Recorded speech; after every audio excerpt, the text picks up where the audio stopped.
The easiest way to help people climb the ladder is to run a live event. Nothing helps people climb the ladder faster than getting them in a room. Because although there is no easier way of helping people at a live event, in my mind, there's also nothing harder than putting on a live event and getting people to come to it.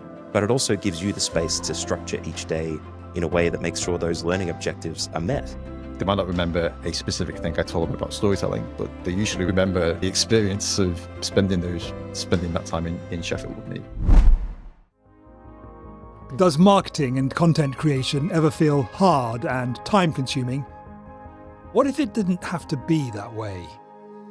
Join Rob Drummond, Matthew Bliss, and me, Pete Daly Dixon, your ideal companions on the journey to a value-first approach to business growth, here on Help Before You Sell.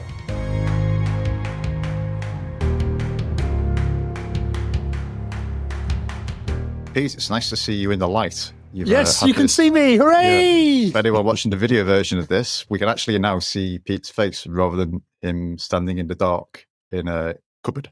I was chatting to Matt just a couple of days ago, just remarking on the high quality of his video image, and he showed me what it's like with and without the light. And I suddenly thought this morning, I've got 2 studio lights in my utility just underneath the counter that I bought a couple of years ago when I started to do self-tapes. Lighting's one of those things that I think you don't realize it's there until it's wrong or until it goes away. Yeah, exactly. Oh, you've got one too. Well, look, it's one of those things where if you hoard equipment, it's an unending reward when you remember it's there and finally find that opportunity to need it, even if it was 5 years ago that you bought it. My dad always used to say, my grandpa used to say, his dad used to say, to be sure, it'll come in handy even if you never use it. That's it. And yes, he was Irish. I figured. But that's why when you go to their houses, the bureaus and wardrobes and stuff with drawers, there's always one drawer that has like a bunch of like balled up cables and paper clips and, old Werther's originals. I don't know. The shit drawer. If you haven't got a drawer full of audio equipment, then what are you doing? Yeah. Everyone root out your Nokia 3110s from 20 years ago. They're going to be somewhere. Hey, listen, I got some breaking news for the podcast and for the world. I am an actor as well as a podcaster and producer. And I was in a show beginning of this month and I got great reviews and I got an agent to come and see the show. And I signed with that agent yesterday. So I'm chuffed to bits. Next stop, Hollywood. Next stop is get the studio lights out from under the counter of my utility and start recording self-tapes to get auditions. Using the equipment that you've been hoarding all these years. And yeah. I've only just shown us so that we can actually now see your face. But listen, life is about timing and everything is happening at the perfect time and in the perfect way, including this episode of Help Before You Sell. Rob, what are we talking about today? Well, I was listening last night to episode 8 where we give the funnel analogy a proper bashing. And I was reflecting actually on a second listen that I used to have a mentor called Ben Hunt, who was a web designer. And he had a model called the ladder of awareness, which he adapted from Eugene Schwartz, who was a legendary copywriter in the 60s, who reckoned that every person who might buy from you comes to you with a different level of awareness about both the problem and the solution and you. And I was kind of thinking about, well, maybe, because the reason that I like the funnel analogy is that it actually models the level of awareness where you have more people who don't really have a Scooby, really what the problem is or what you do, and relatively few people actually who are quite engaged with it and know enough to make a buying decision. And maybe it's actually reverse. Maybe you've got all these people milling about on the bottom rung of the ladder. They don't even know what the problem is. For our business, it's like they're just getting leads through referrals or ad hoc, and it's kind of okay. Like businesses going along, they're not even aware of the problem, that they don't have a consistent flow of great clients yet. They're kind of okay with it. So it's quite hard to sell to those people. Then the next rung on the ladder is people who are aware of the problem. They're like, oh no, marketing feels really hard. I don't have time for marketing. Like they're aware of the problem. So we have quite a lot of those people. The next rung on the ladder is people who are problem aware and solution aware, so that they're aware that there are companies that do podcasting as a service. They're just not aware of us yet. The rung above is people who are who are aware of other companies that do podcasting. So they may be searching for like Podfly or something. The fourth rung then is people who are aware of Activate Your Podcast. And then the fifth rung is people who are right at the bottom of the funnel and are engaged with us and having active conversations, normally with you, Pete, not with me and Matt. Yeah. Yeah, because we actually want the business. What I really love about that is that, and it kind of speaks to, I'm not sure if I mentioned it on episode 8, that the funnel analogy almost implies, because when you put something in a funnel in the physical 3D world, gravity pulls it to the bottom, and it almost implies little effort, and both on the part of the marketer and the person that's in the funnel. Whereas that analogy that there is work. You've got to climb. You've got to do the work. You've got to engage with what's out there, and it kind of speaks to the fact that the marketer has to build the rungs of the ladder to make it possible for his ideal client to climb. So it's an ascension ladder, not a descension funnel. Yeah, love it. Great. Can we go back and edit episode 8? Yeah. So the reason that I brought that in was because I would argue that the easiest way to help people climb the ladder is to run a live event. Nothing helps people climb the ladder faster than getting them in a room for a period of time. So today's topic, after quite a long intro, is live events as what are the options for helping before you sell.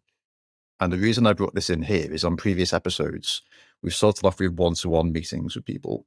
Then we moved out to networking meetings. So we're kind of expanding outwards.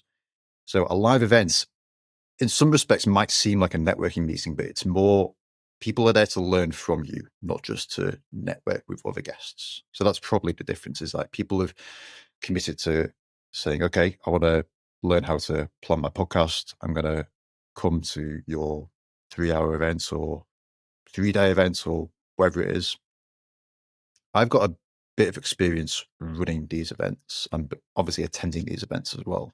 And are you talking in person or virtual? In person. In person. Yeah. Okay. Yeah. We'll get to virtual events next week because again, that's more automated, more zoomed out. So over time, we started off with one-to-one and we're gradually working outwards of all of the ways. Because the other way you could go, of course, sorry to cut across you, but I kind of get in there, is that the other way you could do it is from ease of implementation to hard, because although there is no easier way of helping people before you sell to them at a live event, in my mind, there's also nothing harder than putting on a live event and getting people to come to it. Oh, it's the hardest way to help people and the best way to help people. It's also the lightest lift for people generally. I mean, more so virtual than in person, obviously, but it means you can rock up, you can do your thing, and the people who will come, and those who don't, won't. So you don't have to plan your podcast. You don't have to put all this effort into video production and scripting and all that kind of stuff. You kind of prepare your session and rock up and deliver it. I think a lot of the work is in the preparation and you've really got to plan it out. So if I can just share my experience of running these things, for a previous employer, I run 3-hour workshops, 1-day workshops. And then for myself, all of my own events have been 3-day workshops. I think people overestimate what you can deliver in like a 3-hour workshop. I think people new to this think, okay, I've been listening to the guys on Help Before You Sell. I'm gonna put on a live event. I've blocked out 3 hours. We're going to cover the entirety of podcasting. We're going to lock people in a room. We're going to fire hose them with as much detail as possible. And these people just walk out like traumatized, like never to come back because there's no white space. There's no space to think. You've just blasted them with, with stuff. So I think that 3-hour events and 1-day events serve their purpose and can act as good taster events. And I think you do still want to charge for them because if you don't charge for them, people just don't show up. Like the short rates of people haven't committed any money are horrible. Like they've really got to want to show up. And even then, like on the morning of an event, if you haven't paid for it and the kids are a bit sick or, there's all these other things jostling. So I think if you're going to put on a live event, do charge for it because the pricing is a indication of value. The one thing that comes to me, Rob, sorry, I'm just being the listener's proxy here, is that could you argue that well, we're not helping before we sell because we've just sold to them. We've sold them a place on the workshop. Yeah, but some of the ways that you help and that you nurture and that you educate can be paid products, just not your kind of core product service, yeah. not your core product. So you selling places on your training course isn't going to pay the tax man this year. It's not going to fund the Christmas party. It's just going to get people to show up. And then just as a tip, one way you could do this, and I went to a live event towards the end of last year. It was $1.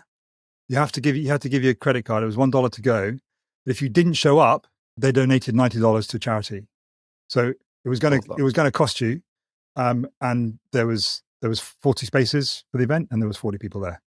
The other way that I've seen it done in the past, so I did this when I was running one-day events for a past employer, was we charged 50 quid for the day. I then went to the bank and asked them for £150 notes, which they asked me quite a few questions about. And then when people arrived at the event, we handed them, so thanks for coming, here's your coffee, here's your £50 note. So you had to come to the event to get your £50 note back.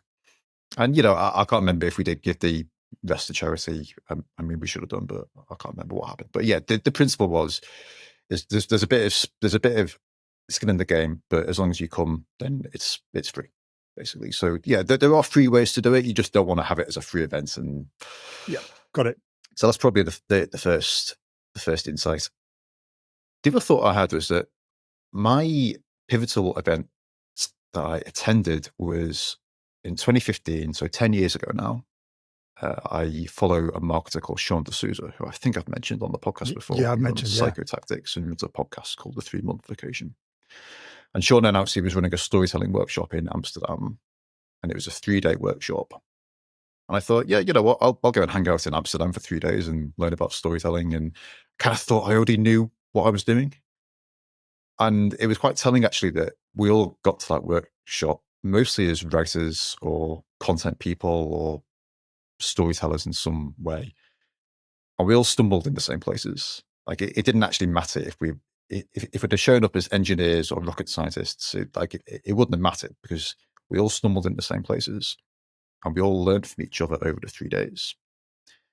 And Sean's workshop was also an experience. Like they had little sessions, there was group exercises. They encouraged us as groups to even just leave the meeting room and go and hang out, get a coffee and have a chat about the thing that we were working on at that specific moment. But then we pulled it together at the end of each day, and you could see like quite a clear progression in terms of a development in skills. So I think if you're really trying to impart a degree of mastery, I think there's something magical about the 3-day event.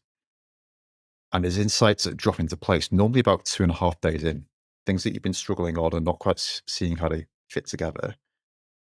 So for me, running a storytelling workshop, it would be not quite seeing the relevance of how a signature story is going to build trust, and then suddenly it drops into place. And it drops into place usually because of an interaction with another attendee, not necessarily because of something that I've told them. It's something that they've figured out for themselves. The downside of 3-day events is it's much harder to get people to take 3 days out of the business and come and hang out in Sheffield for 3 days. So the last time I did it, I did a 3-day Google Ads workshop, which I called the High Peas and Google Ads workshop, where in the evening we then had, we continued the event in the evening in the pub, and I gave people my walking beer and pie tour of Sheffield for those who wanted it. So I think over 3 days, like you don't just have to lock people in a room and like fire hose them. You can let people have space. You can let them learn from each other. You can facilitate that. You can let the workshop go in ways that you weren't necessarily expecting.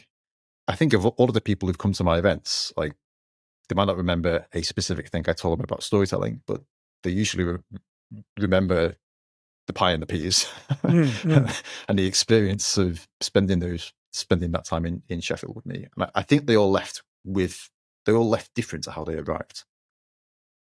So I would argue as an approach, either maybe do very short events, do 3-hour tasters, 1-day tasters, or go longer, go up to 3 days, because that extra day, yes, it's going to be harder to get people there, but I think you can achieve more in that time. Just listening to you, Rob, I'm really excited. It's like, well, what's our 3-day event, guys? When's the next one? Yeah. when are we going to do Secret it? announcement. And a couple of things in what you talked about there, Rob, which I think is really important that the listener doesn't miss. So I'm going to repeat for them as much as for me. Firstly, the importance of space.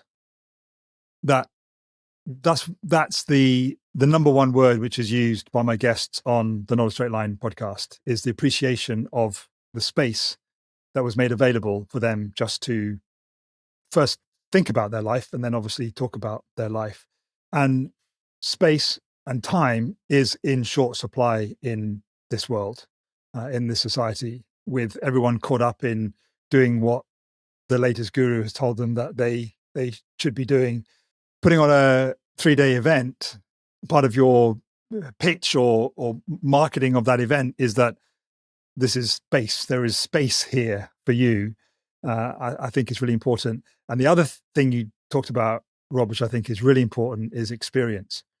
The most meaningful, if the three of us, the four of us, including you, the listener, if you think about the most meaningful things that you spent money on in your life to date, I guarantee you, 99.9% guarantee you that it's there's an experience has been involved, and wasn't a thing or a commodity that you bought. It could be both. I was thinking about our motorbike, but that's both a thing and an experience. So I guess it is. You bought it to facilitate the experience. It's the experience that you're going. Although I quite like giving it a stroke in the garage, but yeah. You get my point. And I've been. I didn't go to the Google Ads one, but I've been on one of your 3-day workshops, Rob, with the pie and the peas, and yeah, I remember that. I can't remember fuck all what we did in the course. No, I jest.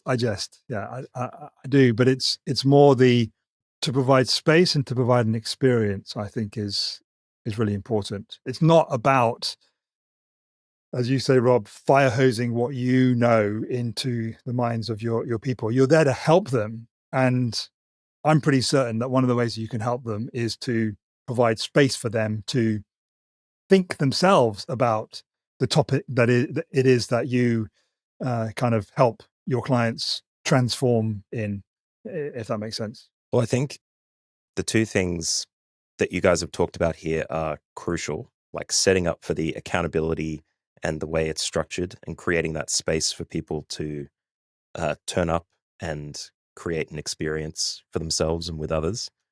But I think from what you've been talking about, the learning component of this is really important as well, because what we're talking about is a classroom-based session, and you keep referring to the fire hose.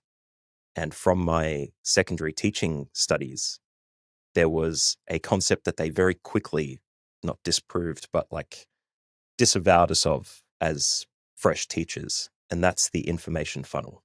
So as teachers, we're not there to lecture, to deliver information and just shoot it all at the students and then hope that they kind of retain some of it. Like a lot of teaching is about structuring things in a way that allows them to achieve learning objectives and setting up activities to facilitate that learning, like you guys have talked about here. But I think mentioning the gurus as well, there's a difference between what's most effective for people to get that help and what people know that others will buy.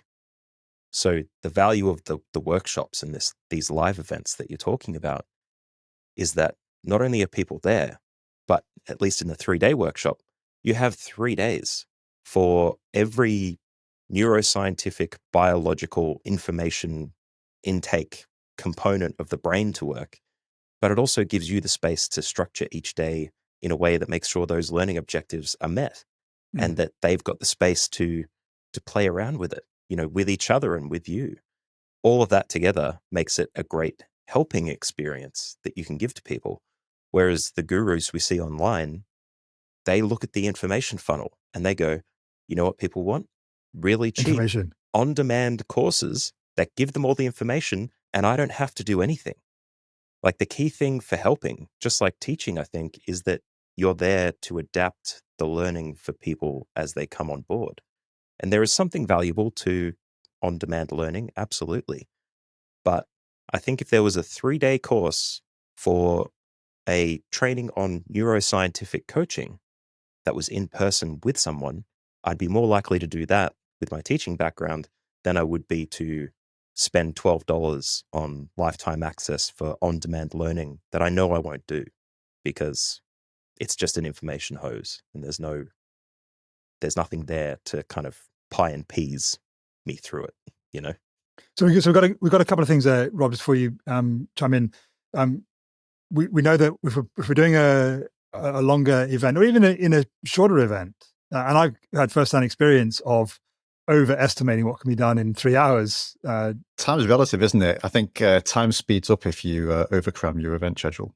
We have started to experiment with Activate Your Podcast for a specific niche, talking to older generation, getting their stories out of them, Activate Your Legacy, and thinking about what a workshop might be like to kind of help older people become more confident about their stories. And I put together a 3-hour workshop plan and fired it at you, Rob, and you were like, you might be trying to get too much into that. Having delivered one of these workshops, I think you've put too much in here. So how about just focusing on one aspect of storytelling, maybe, how to increase tension in a story and focus on that.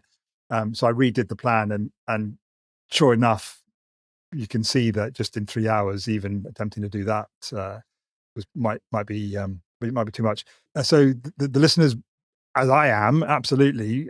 Well, after this, I'm thinking, right, do we need to start planning our 3-day event? So we know that space is important. Even in that 3-hour workshop plan that I put to you, Rob, there was time for group discussion and kind of just reflective activity. We know that there should be an experiential element to it. So it's got to be a safe space. It's got to be a safe space.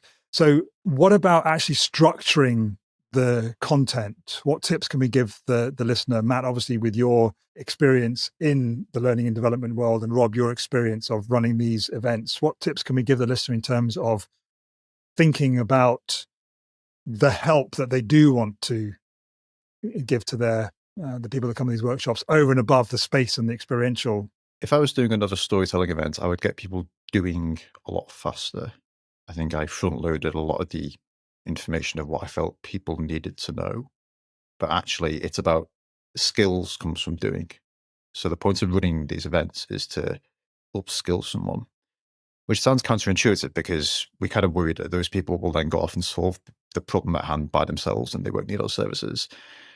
And it's just not the case. Like the number of people who came up to me at the end of the Google Ads workshop and went, "That was great, Rob. I don't want to do that. Can I pay you some more money?" Like there was one guy who was like, "You like cash, don't you, Rob?" It's like, yeah, I like cash, yeah. I do not have a page on my website that offers Google Ads services anymore, but I still have previous workshop attendees who message me else, from time to time and say, "Would you mind taking a look over the accounts and doing a quick audit and so on?" That only happens because they came to the workshop. So it sets this kind of deep foundational level of trust. I mean, you'll have some attendees who will go off and do it by themselves, and that's cool.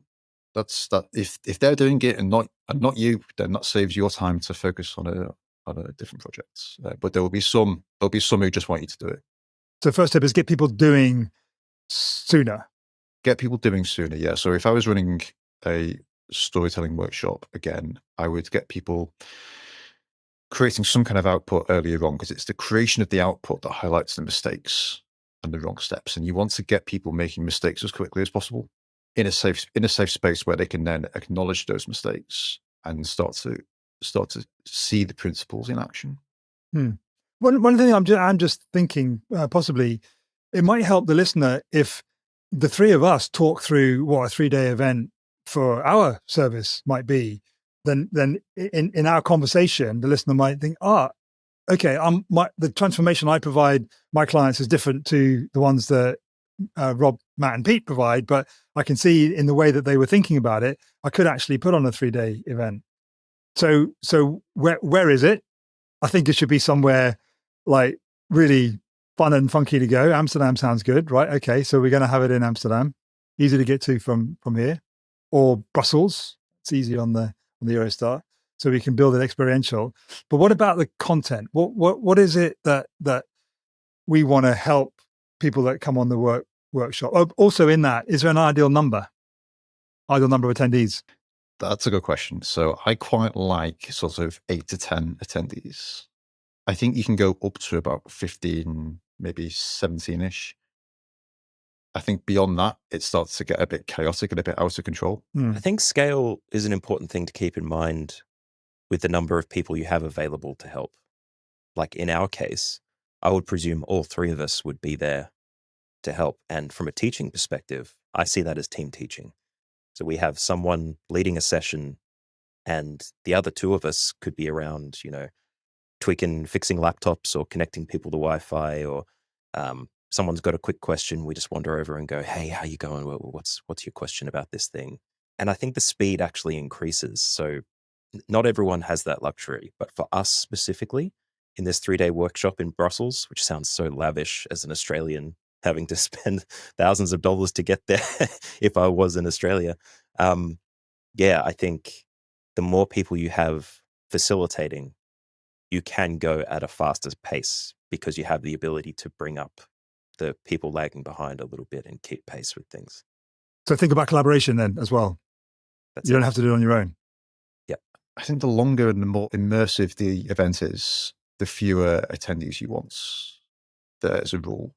If it's just like a 3-hour taster session, and if you want to hire a big conference room and just fill it up with as many people as possible, because you're just giving them a taster, they're not going on the deep dive at that point. So like the group, you don't really have time for the group breakouts and the going round to kind of correct their initial mistakes. But obviously they're not leaving with the same transformation. They're just getting a taste of the transformation to help them decide if the 3-day workshop in Brussels is actually right for them. Okay, so we've got 10 people coming to Brussels with us for this 3-day Activate Your Podcast. Well, a 3-day workshop run by Activate Your Podcast. Why are they coming?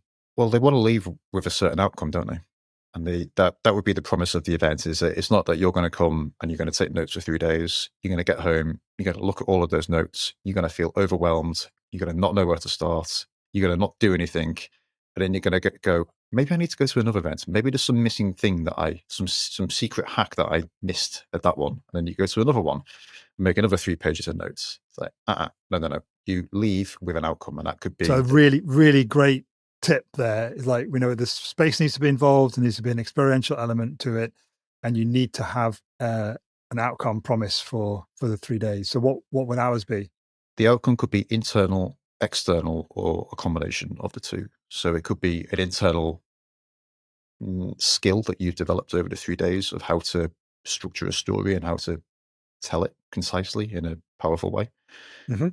It could be that you've come out of it with your first 5 podcast episodes kind of nailed down, and you've got some draft material in place that perhaps it's not in place yet, but you've got a good working wireframe for it. That could be a good outcome of the 3 days. Mm-hmm. So you made some real progress in that time as well. You've made more progress in 3 days than you would have done in 3 months by yourself. And what, again, as much for us as the listener, we know what the outcome promise is for the workshop. Does that inform who we put that offer in front of, or is it the other way around? Do we think about who we want to serve first and then think about what their outcome promise they might want? Ooh. What comes first, the chicken or the egg? I have an answer for this a little bit.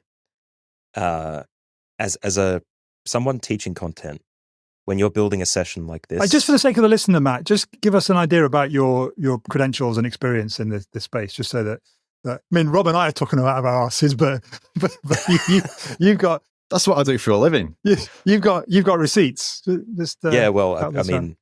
I've been in schools doing IT and classroom support for 7 years. I got my secondary Master of Teaching in 2017, 2018, and haven't been in a classroom teaching, but did classroom-based IT training for government in Australia for 5 years after that.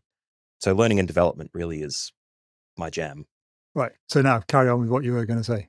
For sure. I think we might have listened to that, listed some of that stuff in the foundational episodes. Hint, hint, go back to the pillars and have another listen. I think you'll enjoy them. So with that background, from a teaching perspective, You want to do two parts for this. The marketing is important. You want to make sure that the people who sign up are the ones that you want to deliver the content to. But you also have the advantage of being able to ask them questions before they sign up for or as they sign up for the session, to find out what they already know and how you could adapt the session to their needs before getting there. So let's say that you want to market to new coaches who are thinking about podcasting as a new format for marketing their services. That's great. Coaches who are thinking of starting a podcast, come on and join. But as they join, you give them a little questionnaire that says, what do you know about podcasts? Have you got experience with audio and video gear? What services do you offer? And have you run training courses or content for your clients before? Things like that. So that when we get to the session, we have a good idea of what these 10 people are going to need, so we can plan the session that way. And then we understand as well what their previous knowledge is, to adapt the session while we're delivering it to best meet their needs and deliver the most value. Now, this is probably the point where people start thinking, that is a lot of effort. Like, it's so much easier for me to just build my 25 slide, PowerPoint, assemble all the information at the front and talk for an hour, and then have them work by themselves for the following 2 hours and just kind of, finesse that and mold that as needed. But taking things down to that detailed level allows you to deliver something that's very specific to their needs. So I'd say for our approach, you pick the profile of who you think you might want to come or might be interested, but we still ask them what their background is, what specifically they have as they sign up, to make sure that we can adapt the session as needed as well. And I guess at some level, you also need to be thinking and be cognizant of who it is that you want to sell to after you've helped them. Who is your ideal client of your core signature offer? Because if you're doing these 3-day workshops and you're filling them with people who never in a million years are going to buy your core signature offer, then presumably that's a waste of time, isn't it? But they still want that outcome, or they're still on the journey somewhere. It might not be that they're quite at the top of their game yet to invest in the full signature offer, but as I've mentioned, these people will stay in contact with you for years into the future without you lifting a finger, really, to stay in touch. Provided that you're consistent with all the other stuff we've been talking about. Yeah, especially if you're consistent with all the other stuff. Your weekly emails and podcast episodes and stuff, yeah. Yeah. So anything else? So we've got, we know that we need space in the event. We know there needs to be an experiential element. We need an outcome promise and who that promise is for. Probably think about who you do want to sell to after you help them, and gear the workshop to them. Make sure that it's you take heed of what Matt said about this is not an information funnel. It's about creating an environment where people can learn. I like getting attendees to summarize their main insights and their main learnings from that day at the end of each day. I actually had one attendee who then created a sort of like infographic of like all of the things that people had said and kind of drew it out visually. I'm not a visual person. I just make endless lists about lists, but it struck me as like a really compelling, engaging summary of that day's insights. Yeah. So have some time for reflection as well, and reflection as the group, and listening to what other people have learned. Yeah, because it will either reinforce what you've learned, or it'll be like, and that could be the thing where the penny drops at that moment. Yeah. So, yeah. That's a neat little trick, especially for big events, like day-long events. If it doesn't run for the full day, like, you can promise them, hey guys, we're going to be done with content by 3:00. The last hour we're going to spend reflecting and summarizing our time, and you can ask me any questions that you've got. And that kind of gives them a bit of freedom. Like, they don't feel like they have to be on the ball 8.5 hours every day of this 3-day workshop. Yeah. I think we're all mentally scarred by school on the inside, and you don't want it to be like school. Yeah. Yeah. And it would be violating the space criteria. That's it. And just expect to iterate. Like, your first event is going to be your first best guess, and you guess at how much the ratio between content and space, and your ability to lead people towards the outcome that you want to provide, and you see how well did they go through the process. do they leave with that outcome? What adjustments do you need to make? And the next event will be better. So yeah, it's a case of doing on your part as the event organizer as well. And I think that what I will leave the listener with, which is what I think the three of us should leave with, is just put a date in the diary and make it happen. Set the goal, and then you see. I've not been to Brussels, but I feel like we need a better place than Brussels. Okay. Amsterdam? We'll have a think. Belgian beer. I would have thought you guys would have loved that. I do. In fact, you're selling it to me as we speak. I'm thinking, should we put a waiting list link in the show notes for people to sign up? Who's listening to this live that wants to join us in Brussels for a 3-day podcasting workshop where you will leave with your podcast strategy nailed out, your first 5 episodes, the wireframe of those episodes in place, you're crystal clear on your approach forward, you know how it's going to fit into your other marketing tactics. Go to contact us. Go to the link that's in the show notes. The link is in the show notes. Lovely. Get on the waiting list. And there's because of what you've heard in this episode, there's only 10 spaces because we're practicing what Rob preaches. And there will be space. It will be an experience, and there will be fun. And you'll have access to us. Like, we can start paying off that parasocial relationship we're creating with our listeners. And that's an element that we've not even touched on. Yeah. That's it. Thanks so much for listening to this episode of Help Before You Sell, sponsored by Activate Your Podcast. To activate your podcast and help the people who most need you and your services, head to activateyourpodcast.com/help. If you found this episode helpful, please also leave us a rating and review on Apple Podcasts or Spotify. And remember, help more to sell more. See you next time.